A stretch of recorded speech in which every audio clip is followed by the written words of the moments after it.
जय श्री राधे। आज की ये प्रेरणादायक कथा आरंभ करने से पहले आपसे एक विनम्र निवेदन है।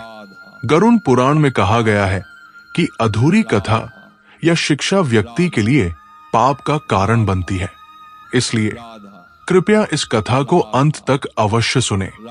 यदि आप भगवान के सच्चे भक्त हैं और सनातन धर्म में अटूट विश्वास रखते हैं तो इस वीडियो को अभी लाइक करें, चैनल को सब्सक्राइब करें और कमेंट में श्री राधा लिखकर अपनी आस्था व्यक्त करें।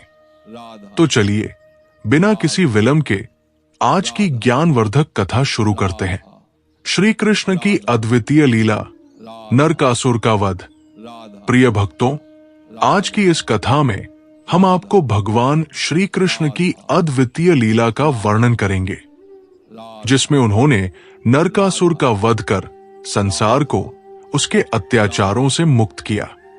ये कथा न केवल उनके अद्भुत पराक्रम का वर्णन करेगी, बल्कि हमारे जीवन में धर्म, साहस और न्याय के महत्व को भी रेखांकित करेगी।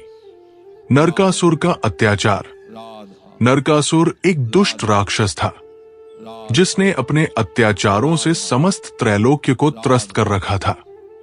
वो देवताओं और मनुष्यों को कष्ट पहुंचाता था और अनेक कन्याओं को बंदी बनाकर अपने महल में कैद कर रखा था।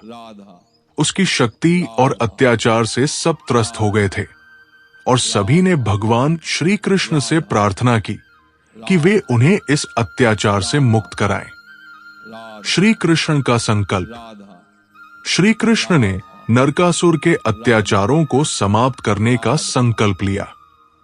उन्होंने अपनी पत्नी सत्यभामा के साथ युद्ध क्षेत्र की ओर प्रस्थान किया। सत्यभामा, जो स्वयं शक्ति का अवतार थी, ने श्री कृष्ण के संग युद्ध में भाग लेने का निश्चय किया। युद्ध की तैयारी। नरकासुर के महल में पहुंचकर श्री कृष्ण और सत्यभामा ने युद्ध की तैयारी की। नरकासुर ने अपनी विशाल सेना के साथ युद्ध के लिए प्रस्तुत हुआ। श्री कृष्ण ने अपने सुदर्शन चक्र और गदा का उपयोग करते हुए नरकासुर की सेना को परास्त करना शुरू किया। नरकासुर का वध। युद्ध के दौरान सत्यभामा ने अपने साहस का परिचय देते हुए नरकासुर का वध किया। श्री कृष्ण ने सत्यभामा के साहस और धैर्य की सराहना की। नरकासुर का वध कर उन्होंने सभी बंदी कन्याओं को मुक्त कराया और उन्हें उनके घर वापस भेजा।